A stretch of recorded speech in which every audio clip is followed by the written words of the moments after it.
पिछले दिनों जोश खताबत में कैप्टन सफ्तर ने कहा कि बाप बेटा यानी सरदार मोहम्मद यूसुफ और नवाज शरीफ की तस्वीर लेकर जीत गया और तस्वीर दिखाकर जीत गया।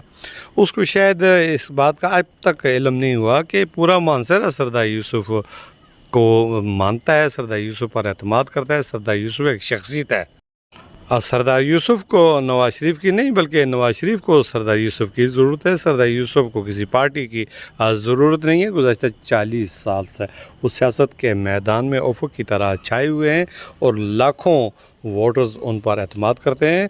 कैप्टन सफ्तर साहब को अपना किबला दुरुस्त करना चाहिए और अपनी अक्ड़ को ख़त्म करना चाहिए जो उसके